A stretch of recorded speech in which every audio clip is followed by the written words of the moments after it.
Anyway, what we're going to do now is, well, we're going to talk about the show. I mean, we're going to be talking a lot about Croptober in different ways because there's a big harvest festival that our friend Trisha is going to be putting on in Lansing in a couple of weeks. And then we're going to get Michael Thue on because I saw yesterday on Facebook he was already harvesting. And I thought, what the hell, let's get him on, right?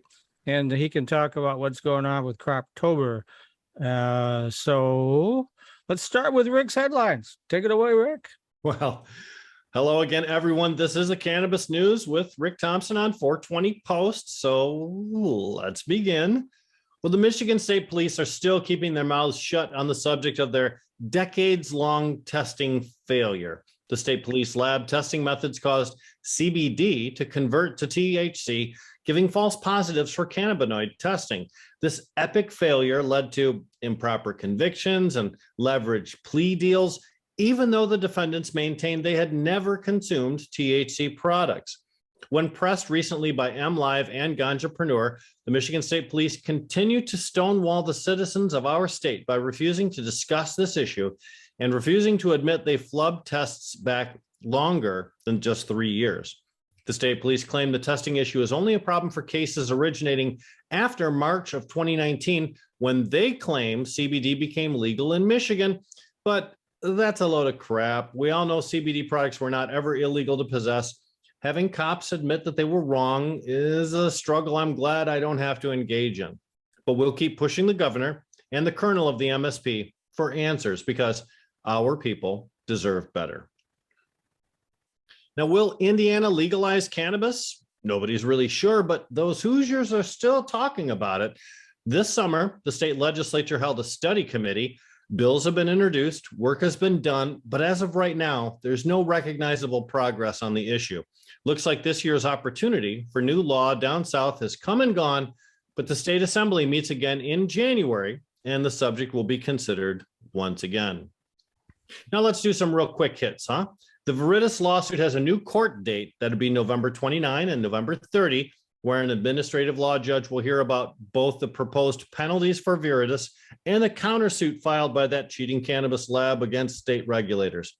It was revealed during yesterday's taping of Jazz Cabbage Cafe that Gage and Cookies seems to have fired 150 people from their cultivation and retail operations in Michigan just last week. I can confirm one thing. The new cookie store being built in Flint has completely stopped construction. When I asked a person in the know about this issue, he told me the rumors are Gage stopped paying the construction company, so they just walked off the job. I mean, wow, that's gotta suck. Looks like Canna Jam Fest #2 is screwing themselves in the butt by taking money from SkyMint for a sponsorship and a booth. I hear vendors who previously committed to the event are pulling out. And even some of the entertainment scheduled is now balking at working a gig where the state's most hated brand has a featured presence. And tonight, there's a big town hall in Little Caw Collin as the ballot proposals proponents meet with citizens to discuss how allowing adult use cannabis facilities into their community will be a benefit and not a drain. The meeting is at 7 p.m. at the Township Hall, and I will be facilitating that meeting with Jamie Lowell.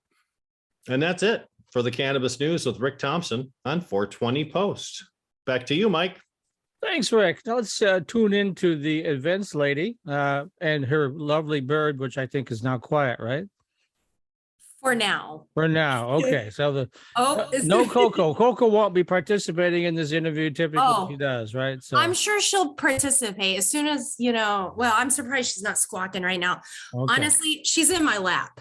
So I'm keeping her happy. I'm keeping her quiet. That's what happens. Sometimes you got to keep your children, in your lap. Children. Yeah, just right. Right. So right. Well, the temperature is starting to drop. The leaves are starting to change. There are a few events lined up for the fall. So we'll start with those.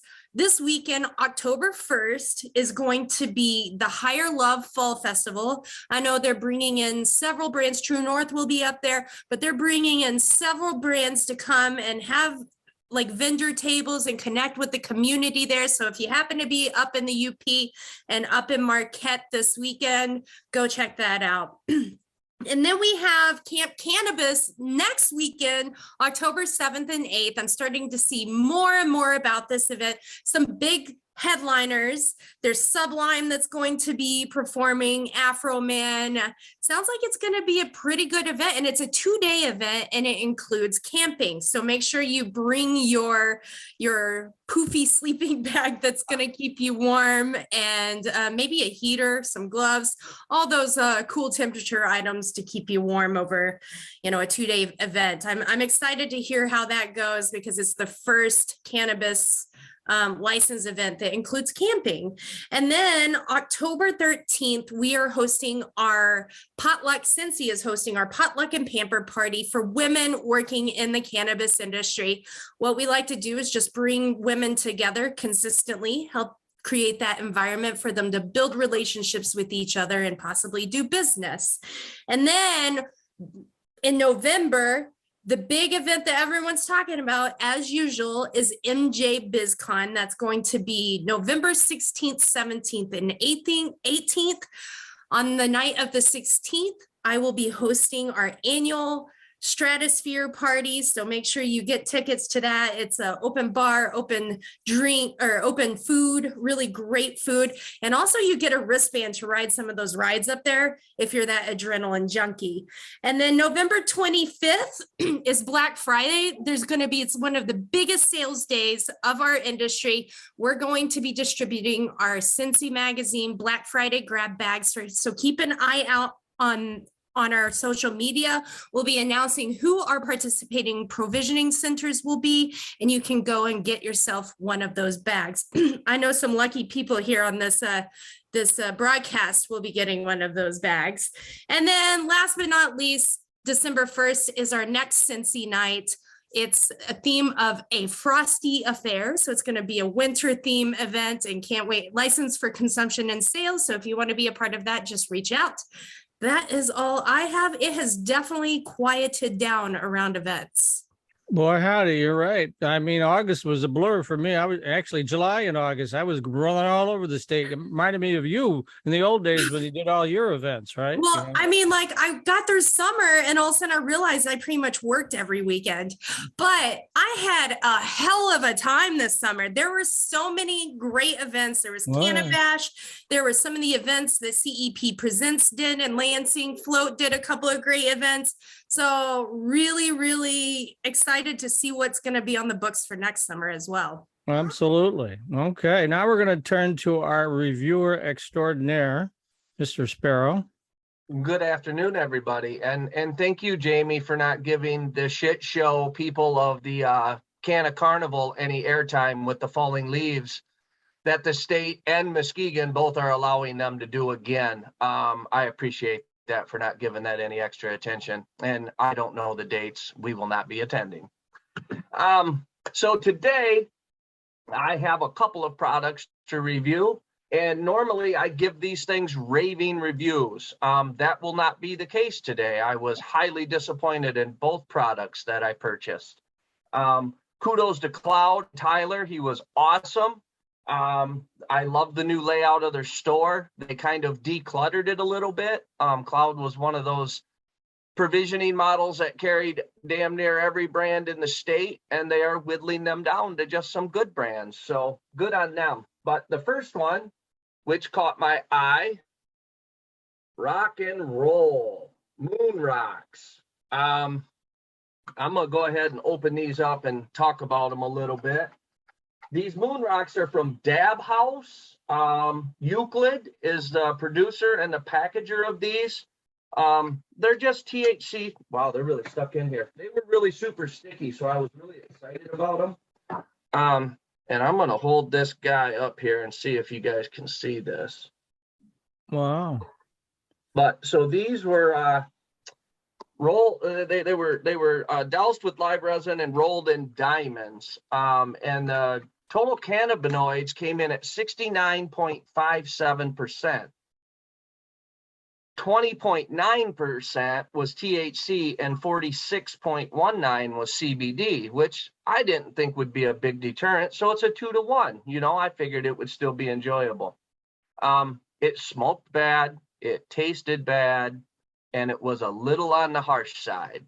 The effects were long lasting, I guess it would be a way of describing it. But I'm not sure if that gave me the headache or not, but I did have a headache for the remainder of the evening.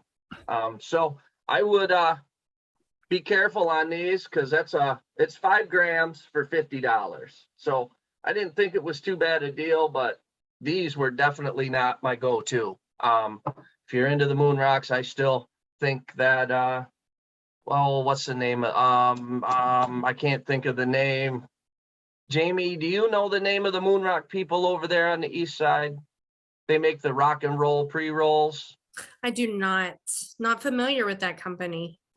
Well, they were one of the early ones, and they were really good. So moving on, the second thing we got, which is North Coast, beautiful packaging. I really was really excited about this. 1.3 gram pre-roll with a glass tip. And I'm pulling it out now, and you can see that this has been smoked, and I didn't finish it. Comes with this little plastic tip on a rubber tip on the end to protect it, but a nice glass tip, rolled really well, smoked really well. And maybe it was just the strain, and this particular one was Biscotti Pancake.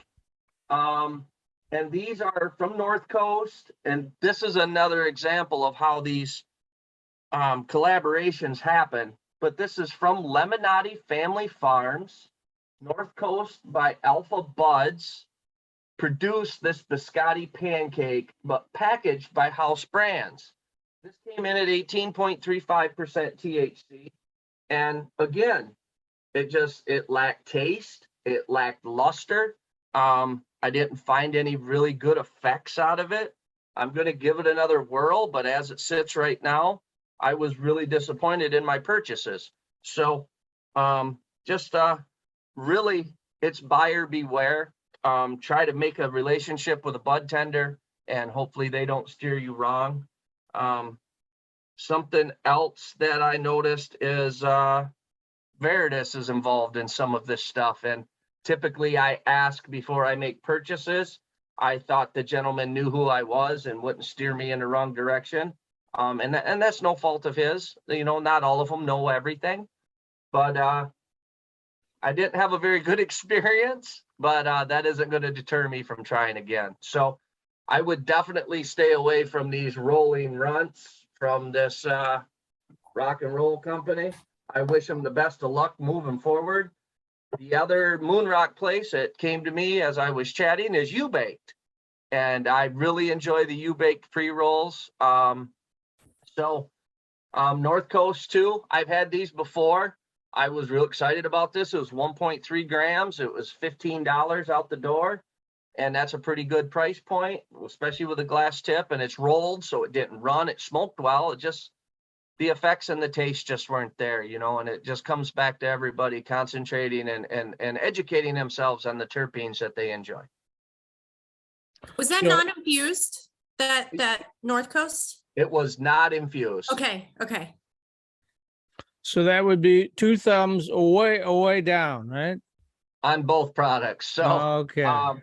I wish these companies the best, and maybe they can do some reformulation, but to push out 69%, almost 70%, you know, cannabinoids, that's false marketing in my opinion. And I knew that it was 2 to 1.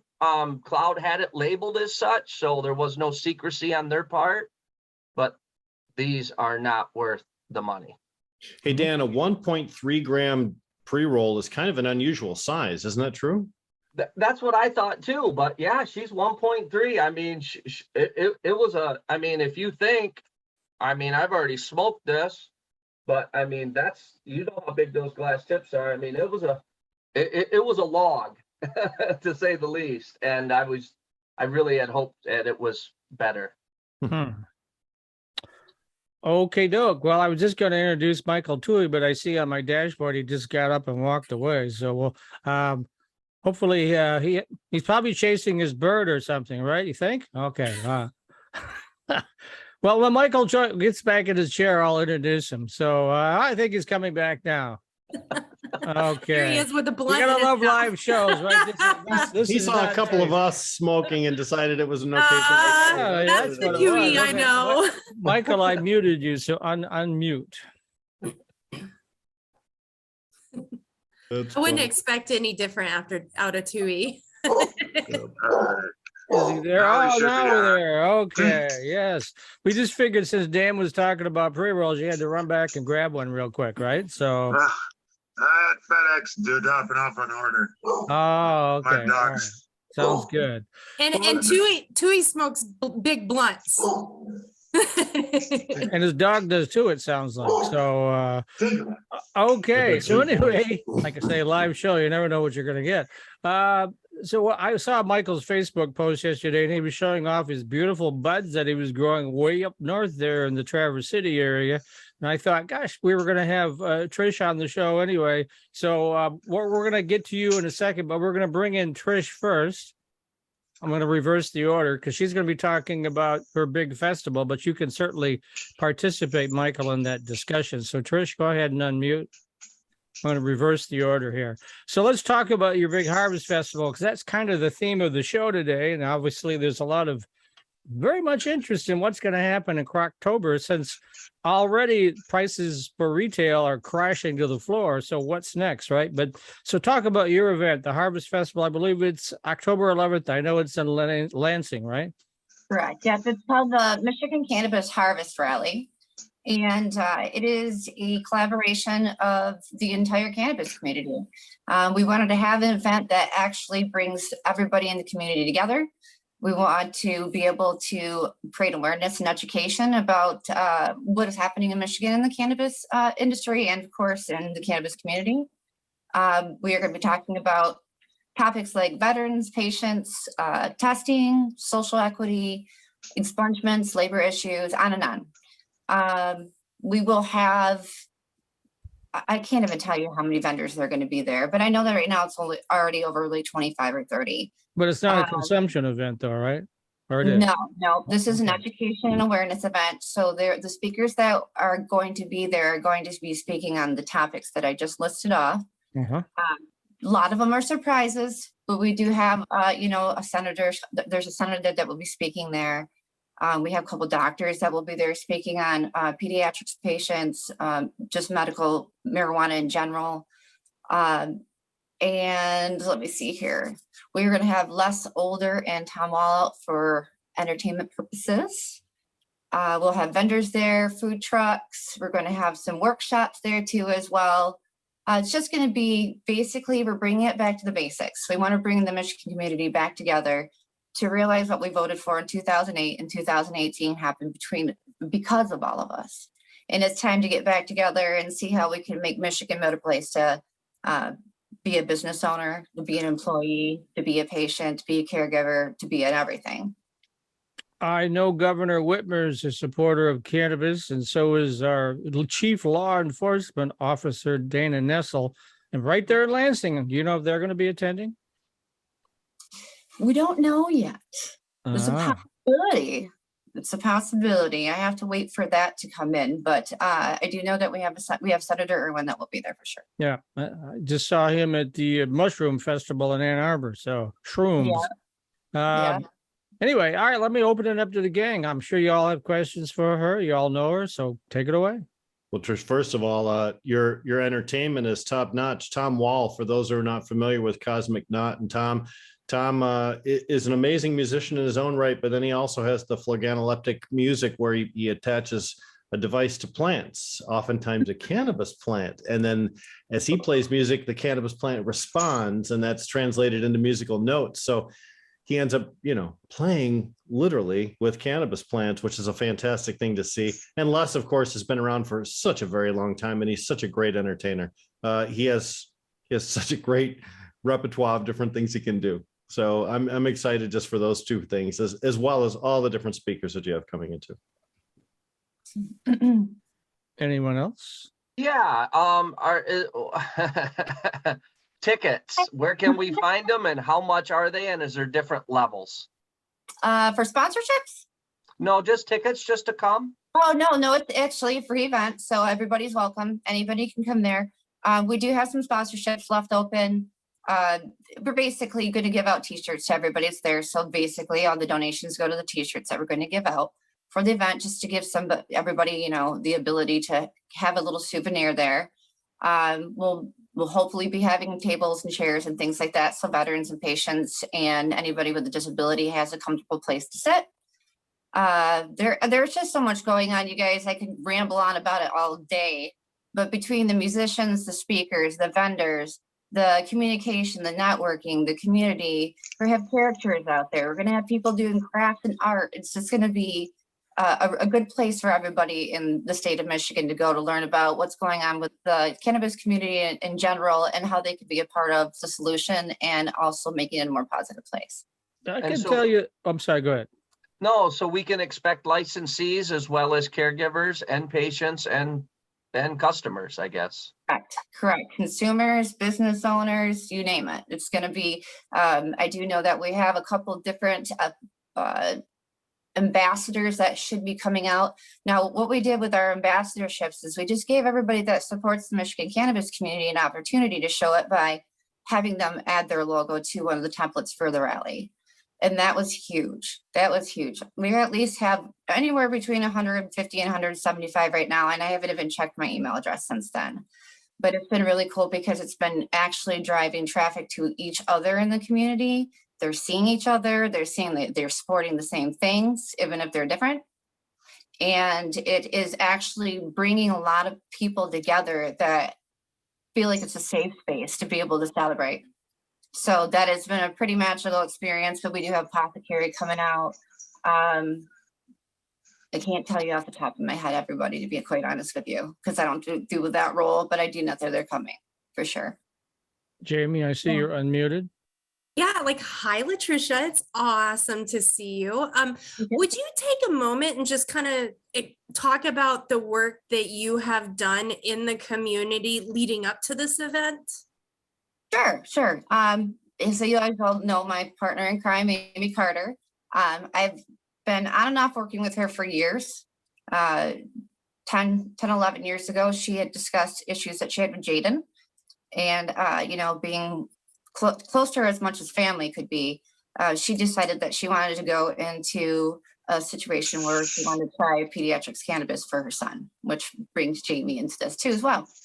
Over that course of time with all the PR and all the things like that, I started getting more involved with her on this until it got to the point where, you know, I'm a patient myself and it was affecting me in a different way. And at one point, somebody just told me I needed to do my research, and I just really never stopped since then. And over the time, we have built relationships with different people in the community, organizations, businesses, patients, caregivers, you name it. The goal is to keep our focus on keeping people happy and healthy. And that's what cannabis can do for both. So happy and healthy, we're all going into it for the same space. So as far as it's going with Amy and More Than Hope and the Michigan Weedsters, we really created a great network of people who seem to be very positively driven and want to see a future in this situation where everybody is thriving and everybody has their experience that they voted for. You know, one of the things I've noticed, because I'm also on the iHempR, which is the other side of the 0.3 equation, you know, so is a big educational situation. People, I mean, it's all that years of reefer madness and war on drugs and all the other jazz. I mean, they complain all the time in the hemp world that they have the nice CBD products. They're at an event, everybody's walking by, you cannabis hippies, you know, and stuff like that. I mean, people just don't, number one, know what the good benefits of cannabis are. Number two, can't even tell the difference between hemp and you know, THC products. So it's Neither a lot can the of Michigan work. State Police. Yeah. Yes, right. Even the Michigan State Police. Yes. So, Michael, you want to add anything there? I know you're moving around there. So I waited till Trying to mute it for a minute. Yeah. All right, now I'm unmuted. No. Hey, Speaking of Latricia, cannabis, it's always good to be on with and see you. I love what you got going on and how you're still working to bring the community together. It's you know, I feel like in most situations that just the law, the MMNP of 08 is a hashtag that I continue to use.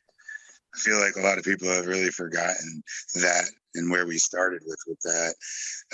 You know, even a lot of the licensed companies now are not renewing their medical licenses, and I feel like medical came and went kind of quick. And I appreciate you guys and what you do of, you know, helping to keep that focus. I mean, I still do medical marijuana certifications and specialize in CBD up here, and you know, and sometimes it's like we still fill a gap.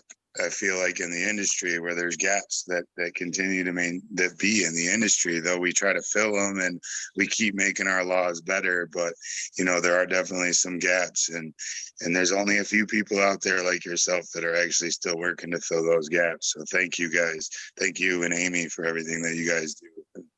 So. Yeah, I want to give some credit over to, Bergansis from Big Cloud and Daniel Jobs from Michigan Gem and Genetics, and Amy Carter, Ryan Bringold, just the whole community together. Like, okay, we just kind of like got together and talked about this, but it's the community that's really shined. Like literally everybody wants to, like everybody I've talked to wants this experience. They want to see something great and positive, something to look forward to and something to work towards. They want to have a straight answer to what the effort should be to be able to make beneficial change for, you know, of course, anything that comes along the way, especially obviously with the patients and caregivers. They just needed a voice.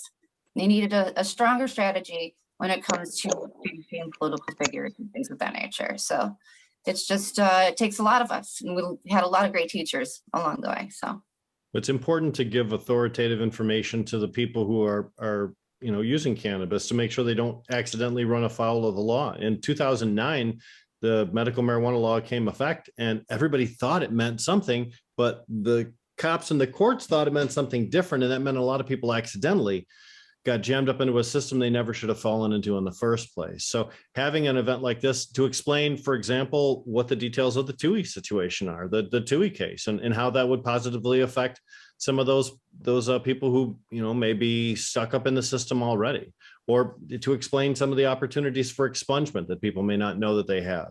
That's really, you got to get the correct information out to people and not let, you know, the dumbest guy in the circle be the one that's spreading the news.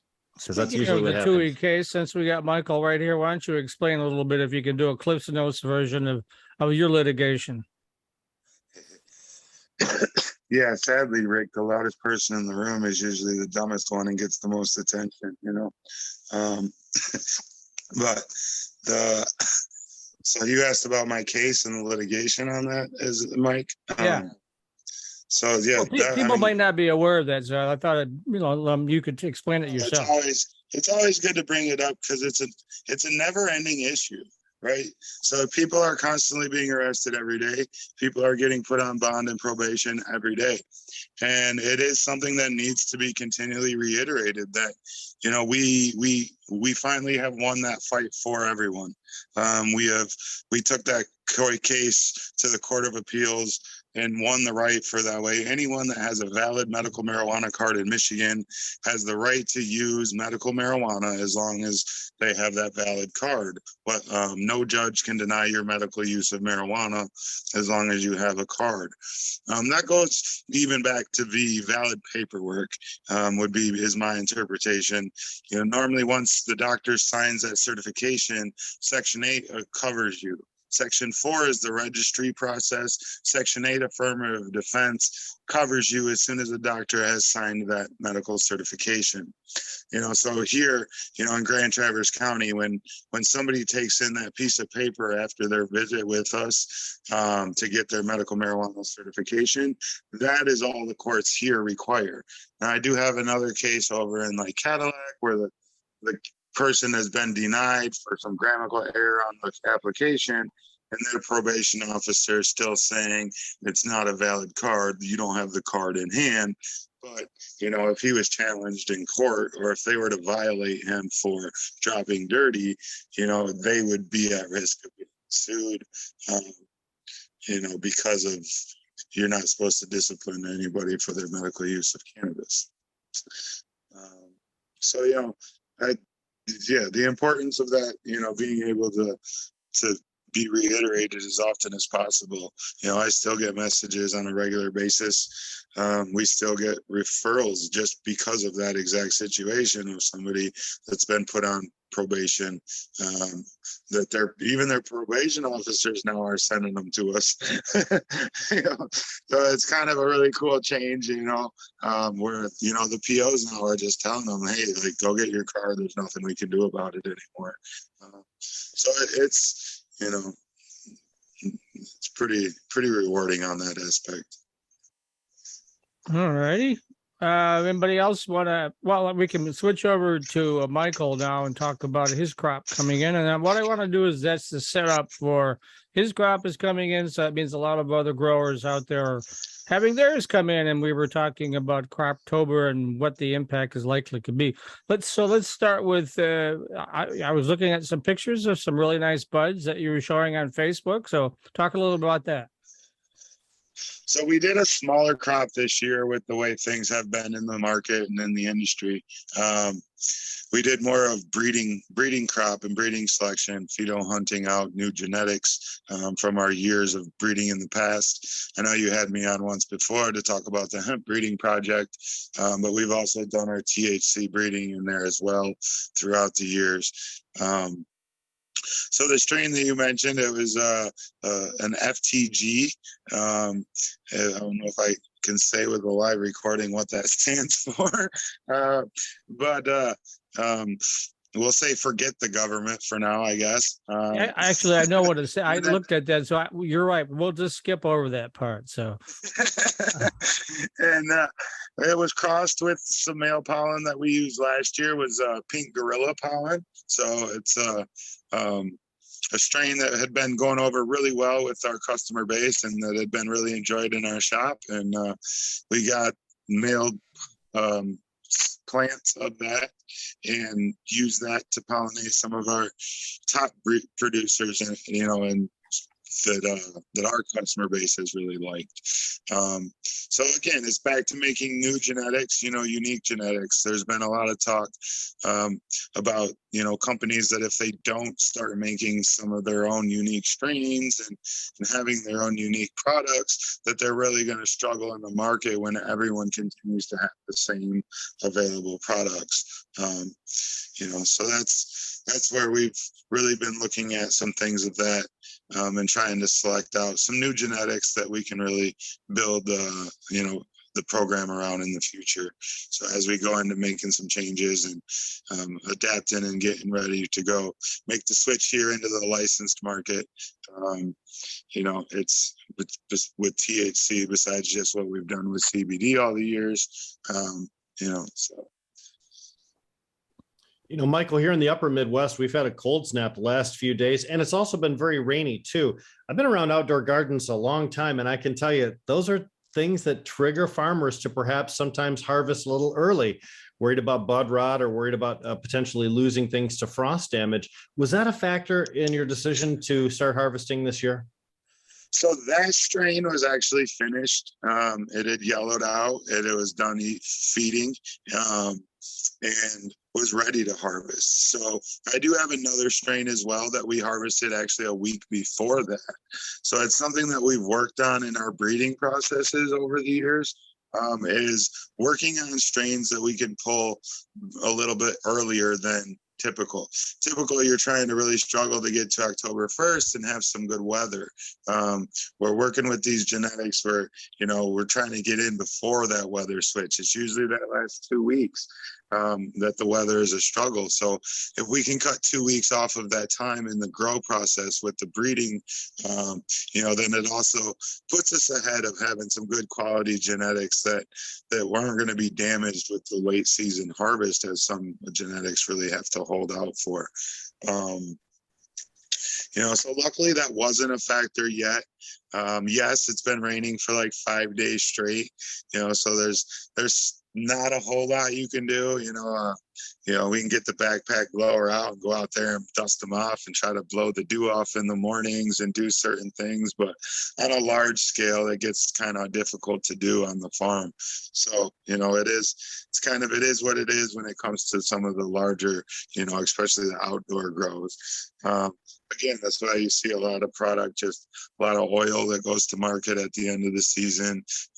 Sadly, we've seen a lot of these companies that are using, outdoor product pre-rolls, thinking that they can give out a quality pre-roll, so it's beginning to see the difference on labeling and packaging for the licensed market as indoor pre-rolls and premium indoor flower pre-rolls and things of that nature, because those things make a big difference. But it's also like when it comes to the outdoor, it's all about the genetics and, how they're taken care of. We produce some really great, amazing, plants outdoors that still taste and have the great taste and profile and smells as the indoor strains. So it's really about how you care for it, what you're feeding your plants in the process of that to give you, the end result that you're looking for. In our greenhouse, we also run supplemental lighting, so that way we can produce an almost indoor quality flower out of the greenhouses as well, because we have fans, lights, and ventilation, as you would with most indoor grows. So. All right, let's talk about the Croptober. Now, Rick, why don't you define that for our audience? You're the expert here on the show, and bring in Michael as well to do that, and everybody else. But that might not be a term people are familiar with outside of the cannabis space. With a lot of pressure, Mike. Thanks. I know. Man. I turn to the pro when I get in the jam, So. Well, the fact is, October is typically in the northern part of North America. This is when crops are harvested before the winter comes in, and Croptober means all of the outdoor harvest, which is usually a lot of plants. It's easier to grow outdoors than it is indoors. And a couple of weeks after harvest, when stuff is dried and it's ready for market, then it typically hits, and that oftentimes causes some chaos with retailers and wholesalers and cultivators that have already had product on the shelf, because oftentimes that outdoor cannabis can be sold for a lot less than indoor cannabis can be, simply because there's less financial investment in the cultivation of it. So Croptober is a benefit for consumers and a love of the outdoor harvesters, but a bane to those people in the indoor game. Did you get that right, Michael?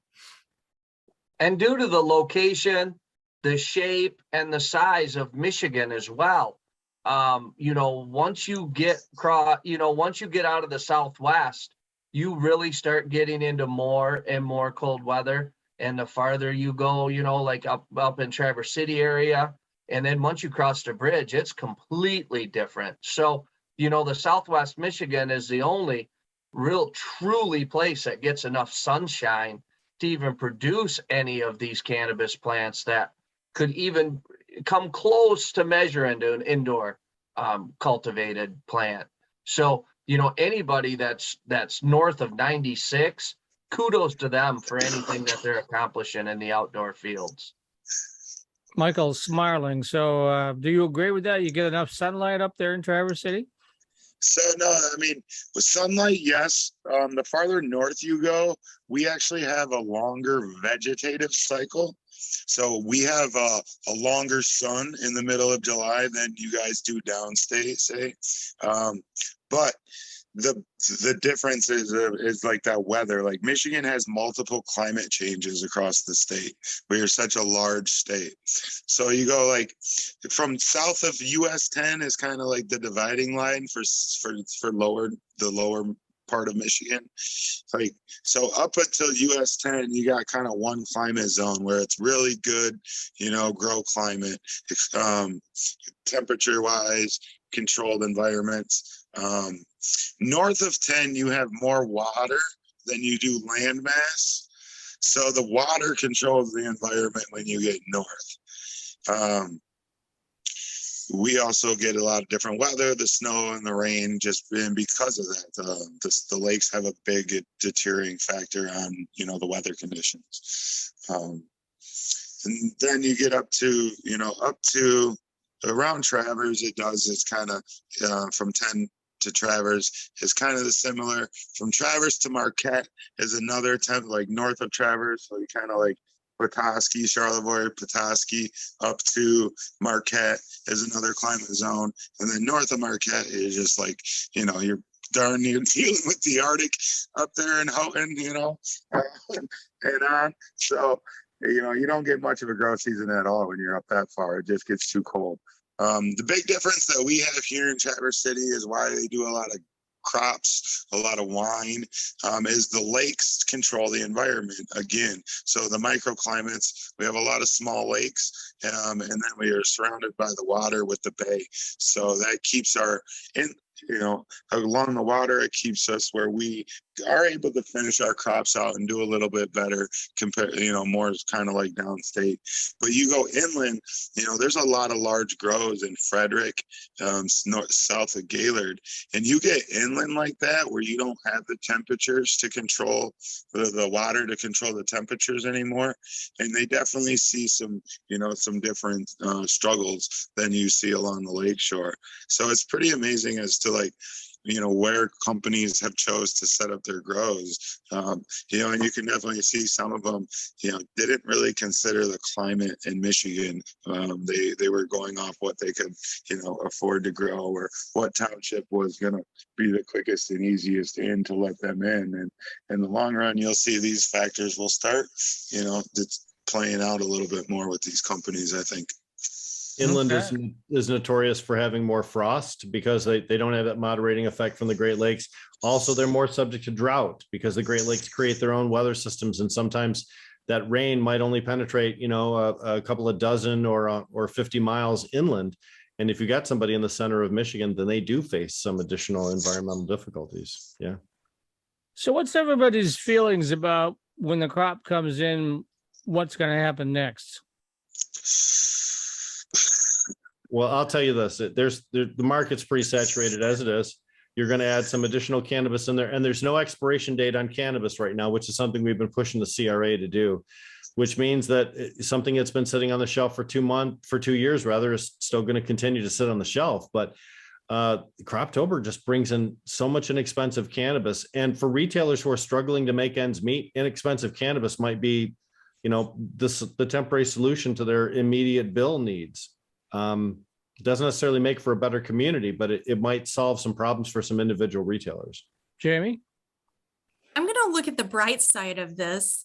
And I'm just going to mention, we have, like for Sensi, we have our Black Friday grab bag, which is all products that are going to get donated. I'm not going to have a hard time finding donated products this year because I think there's going to be a ton of cultivators and processors just like, let's get rid of it. We got to get rid of it. And in events, I think there's going to be a lot of product on hand for events and things like that. The price is about to take, like, some of us, like, we wonder, like, okay, how low could it go? With all this product hitting the market, it could go pretty damn low. Dan or Trish? Oh, I'm sorry, Michael, go ahead. What do we look at for when we talk about what's, everyone keeps talking about that. It's like, we should see rock bottom this winter. Like, hopefully it's rock, we don't go any lower than what happens this winter. But like, what is that? Like the pricing we hear about West and from Oregon, like we used to say, we'll never be like Oregon. Now we got Oregon prices, like it's a flooded open market where everyone can grow their own. They don't necessarily need to go to the shops. I think most of the shops, they definitely are in their higher traffic areas where the cities where people aren't growing, or they're on borderline areas where they're catching a lot of out-of-state traffic. There's obviously some people keeping shops open in other areas besides that, but I think those are the areas you see that people are doing well with. But yeah, like, what is the bottom going to be this year? I remember when people thought 150 was going to be the bottom. There's no way it can go below that. That's below cost to produce. Well, where we're at right now, 102, something like that. 109. Yeah. So 109. Go ahead, Trish. You got the camera. We'll talk about this. Oh, yeah. No, I actually just looked through all of the information in the CRA today, just looking at the report, because we like to look at, of course, the numbers for the patients and caregivers. And I just I'm always enamored and check out the numbers, and it's just quite interesting that, yeah, they were basically saying that edibles were a pretty big sale over the last month or so, but yeah, it's $109. I don't know much more about that kind of stuff, but I do know that number. Is that the average ounce price right now? Yes, sir. Yeah, Yeah, that's and it. what's the lowest everybody's seen it? I've seen like $50 ounces. Oh yeah. Oh yeah. I have- Joyology was selling for $59.99 out here. $40 shake ounces. And in fact, I have a shake ounce right here that I got for just about $40. And You know, don't ever be afraid of shake, folks. That's where a lot of the keef and everything sits too, and it's already pre-ground up for you. There's a lot of things going on, even the black market. For anybody that thinks they're still going to be making their trips out to Cali and bringing that cannabis into Michigan, those days are over. You know, the caregivers, I'm on pages on Facebook. These guys are selling their equipment left and right. You know, the realtors have these homes that you can buy with already built out, you know, grow rooms. It's just a really bad state of affairs, and it's not even close to being at the bottom. And until there's a mass failure of some big players, it's going to be like this every year from here on out. There's over 250,000 pounds in metric right now ready to be sold. And I know someone said something about we needed more retail. Even if we put 50 more stores up at 100 pounds a store, I mean, that's not even going to dent that surplus. There's 1.3 million cannabis plants under lights right now. 1.3 million, which doesn't account for any of the Croptober stuff that's going to be coming into. And because the CRA continues to issue those overproducer licenses, those excess producer cultivation licenses, until they make a change to the administrative rules, we're going to continue to see the big guys get even bigger. And that's wrong. It's not what we intended at all. And so while the caregiver community, you know, it really is after the licensees. Not every licensee is Loom or Skymint or High Life Farms. But on the flip side of it, every caregiver doesn't have a 500 light grow in some factory in Detroit either. And so, you know, there is a lot of patients out there. And the number one person that's going to get left out of everything is the pediatric people. And those folks aren't recreational or just your everyday smoker by no means. They actually live and depend on this medicine. And so, you know, kudos to the great caregivers out there, the RSO, you know, conglomerates where they all throw in and do these great things. But there's also some really good licensees too. And so I'm hoping at your wonderful event that you're having in Lansing, that there can be some common ground for those folks to be able to see eye to eye, because I personally have been attacked by several caregivers and I still have respect for them and I appreciate what they do. But, you know, at some point, these groups got to get together or we're going to be stuck with Loom and Skymint. Well, we have to learn to live together because neither one of these two parties is going away. No. Hang together or hang separately, as Ben Franklin said, right? That was a thing that came up like 2 weeks ago. One of the city councilmen was in my office and he was asking about, you know, if he says, you know, Oswald had come in and was talking about not renewing their med license in Traverse City. And he's like, what about my kids? Like, I brought my kids in here to get certified so they're protected. But if these guys aren't renewing their med license, like, where do these 18 to 21-year-olds go to get their product? Right? So like a juvenile has to have a parent go get it for them. Okay. But 18 to 21, it still has a gap in our systems between our two laws that there's no protection for, you know, or that they're protected, but there's no access, you know, the way the laws keep changing. So it's, you know, there's always, unfortunately, we keep working to make the system better, but there's, you know, there's always some gaps and, you know, that need to be addressed. People Any making the final rules thoughts? don't understand. That's why. Any final thoughts on Croptober as before we start the shameless plugs, which will start with Dan Keelan momentarily. But any final thoughts on this? Well, I think every state that has legalized cannabis, including the biggest example of all, California, they still have an unregulated market and they have a regulated market. They have indoor cultivation, they have outdoor cultivation, they have greenhouse cultivation. There's so many different ways to look at it. We shouldn't start looking at us versus them or absolutes. All outdoor is lesser than all indoor. Those are wrong philosophies. We need to really think about all of these, evaluate your cannabis based on your senses, based on what you smell, what you see, what you taste, what you taste. Doesn't matter where it originated from. I think people oftentimes get down on outdoor cannabis, but really some of that shit's great. It's going to be a great time to be a consumer. Get educated, find out what terpenes you like, ask your bud tender. It's really simple. Kind of the beer experience, as I've said repeatedly, you got the boutique brands that everybody likes because it's their particular flavor. And then you got the big brands like Pabst and Stroh's, and well, not Stroh's anymore. Sorry, I'm dating myself. But the big brands as well. That's kind of the way it looks like it's going to begin to shape up, but only time will tell, right? Any other final thoughts? Go ahead. Absolutely. Sorry. I mean, think about all the people that now consume cannabis that just started consuming cannabis in the last 2 years. All of those consumers are going to eventually become connoisseurs. And then they, just like craft brewery, they're going to be seeking the flavors and the terpene profiles, and they're going to be looking for more specific products.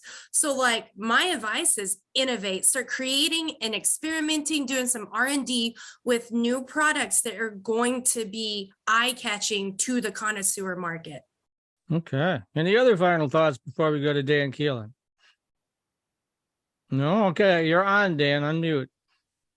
Hey, so I made it in time for the shamelessness, huh? Yeah, well, you were bouncing in and out there, and I didn't want to interrupt Michael, so he was on a roll there. So, but go ahead. So here's my plug. Last year over the holidays, we tried an experiment. We called it the holiday gift guide, and we had like 6 or 8 companies that promoted a product. They could swap something out every week. They could offer coupons, discounts. And it was pretty successful. Well, since then, we have been surveying our audience, and our audience has grown, a few thousand via email, over 100,000 when you add up all the social platforms that we publish to. And about half that audience is consumer-based, or they're business people that are also consumers. So there's a lot of overlap. So a pretty good target audience. So we've decided to resurrect this green grab bag program. This is for companies that offer products to consumers. A lot of what we do is B2B marketing, but this is kind of the business to consumer push. Anybody that works with us, we're going to promote your products in social media throughout the week. We're going to do a new Thursday night / Friday morning email that's going to go out to a list of consumers that have either given us an email address or it's roughly around 5,000 too, if I recall, isn't it? We're somewhere in the 5,000 range. And then when we hit the middle of November, we're going to put the little Santa hat on the bag and push a little harder. So this idea of a cannabis gift guide for you and your family over the holidays, we're gonna switch to that. But we're gonna launch the program in 2 weeks. A month later, we're going to put Santa's hat on it.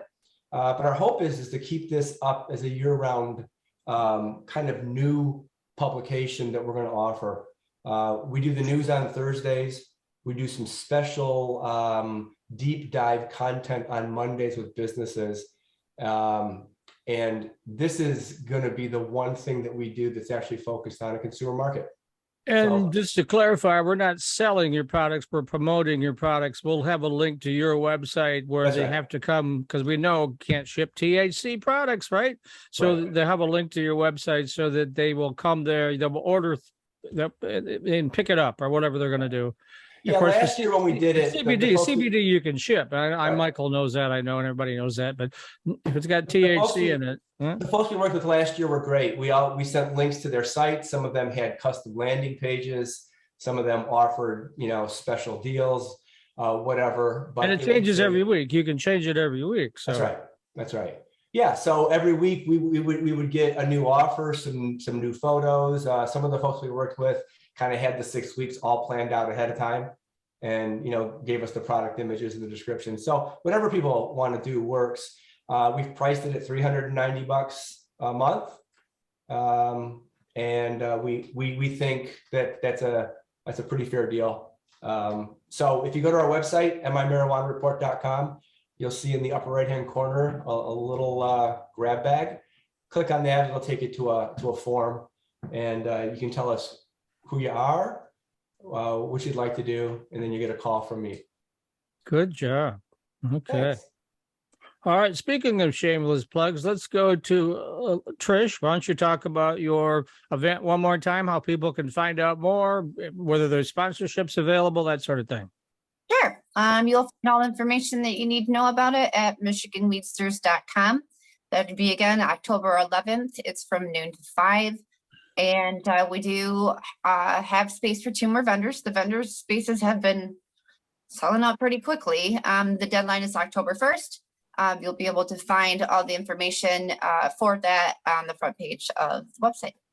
All right. And Michael?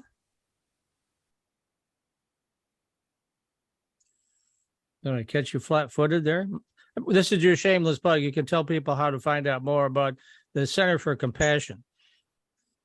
I own the Center for Compassion in Traverse City, so www.micenterforcompassion.com, as well as Great Lakes hemp supplements. So I've specialized in CBD for well over 11 years now, working a lot and specifically with the Cannatonic number 4 has been my baby. We still make Fico oil. Do a lot of work with cancer patients, children as well. We specialize in juvenile certifications. I'm excited that our second physician will finally have their license number, and we won't have to refer out for a second physician any longer here in the next month or two. So I'm really excited about that too. Like all the years of being able, like really specializing in that, we will have 2 physicians on staff now and won't have to refer anyone out anymore. So I'll have to check out your CBN products because I needed help with my sleep. I've got so much stuff going on. I'm sure many of my compatriots on the show, you wake up in the middle of the night and all of a sudden you're thinking about business, can't go back to sleep. So I'll have to check that out for you. Let's go with Dan Sparrow. I know you got a lot of stuff going on. Some of it we can't talk about, but some of it you can. So go ahead. There's actually a ton going on, and hopefully in the coming weeks, we can talk more about the compassion care that we're finally getting launched.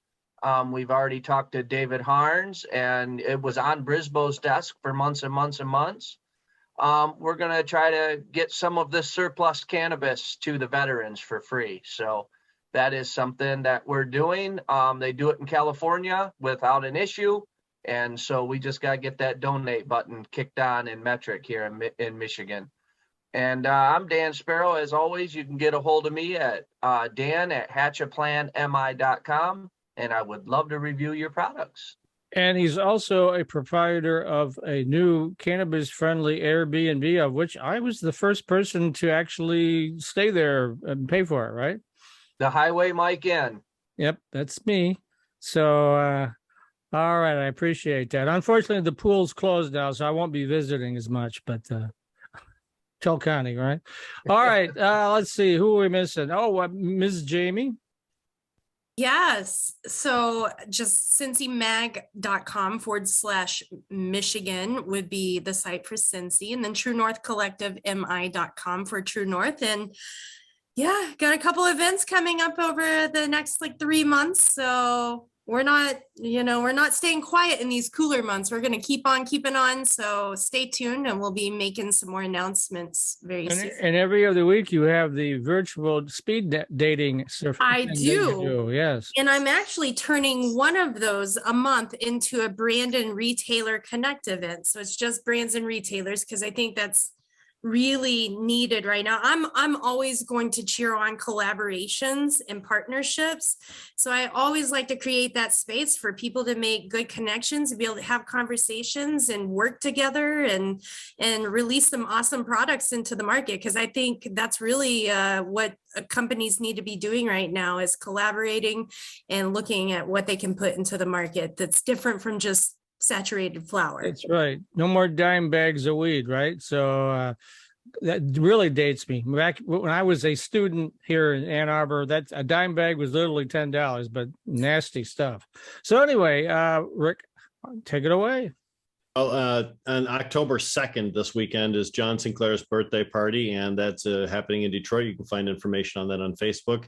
October 11th, on the eastern steps of the Capitol, is Latrish's Weedsters Harvest rally, and then 1 week later, on the Tuesday, the 18th, there will be another rally in exactly the same spot for the Enthia Fest people to talk about trying to get local communities to decriminalize entheogenic substances and mushrooms. I will be at Pinnacle in Morenci tomorrow evening. I will be at Endo Vibe in Adrian on Friday, and I will be at Pinnacle in Camden on Saturday. So I'll be flirting with those Ohio and Indiana people that are down there. A lot of border action in our industry. 15%, they say, up to 15% of the sales take place in those border communities, Wisconsin, Indiana, Ohio. And of course, tonight I will be in Caucaulin doing that town hall to support that ballot initiative to get cannabis businesses on the ballot there. So, and what I've heard is a lot of those people that sneak over from Ohio and Indiana spend the night so they can go in twice and then have a double load to take back home with them, right? Hey, most places don't make you come back. Oh, okay. All right. I'm just trying to don't want to have Brian Hanna come after us. We were trying to get him on the show, and Rick already know that by now. Yes, I'm sure. Rick was trying to get him on the show, but he doesn't want to do any media stuff for a while because he knows we're waiting to ask him all sorts of hard questions. So we'll see what happens next. I guess really that's quick. Yes, go ahead. I want to make a suggestion that in an upcoming show, we talk about ballot initiatives, and which communities are doing ballot initiatives, because, right. We really need to get out and vote and support these efforts, because it's not easy doing a ballot initiative, is it? Yeah. Well, no, it's not. And there are 5 or 6 already in the state list. Yeah. Another thing I mentioned to Rick was I'm waiting for Michigan NORML to come out with their political endorsements so we could hit the whole thing at once. Do you think you'll have those ready by next Wednesday, or is that too soon? Oh, that's way too soon. Yeah. No. The November election is coming up. We'll endorse probably statewide candidates, as well as maybe some specific races, but we don't take a position on every single race out there because that would be too exhaustive and you couldn't really do it and be effective. Okay. Well, we'll get to all that good political stuff and ballot initiatives and whatnot in October, which, do you believe it or not, starts on Saturday. Where has this year gone? My God, huh? Ooh. Yeah. And then after July and August, when I was put 3,000 miles on my car. So now we're back to hibernation again in virtual events and whatnot. But it's Michigan. So anyway, thanks for joining us today. I hope you had a good time watching the show. We always try to be as newsworthy as we can, be informative as we can. And I can only do it with the help of all these really talented people who know much more about this market than I do. I just kind of keep everything rolling and they handle the rest. So we hope you'll join us again next Wednesday at 1 o'clock. And if you missed part of this show or you just want to watch it again, I'll frantically try to edit the video and have that up on MI Marijuana Report in the next 2 hours or so.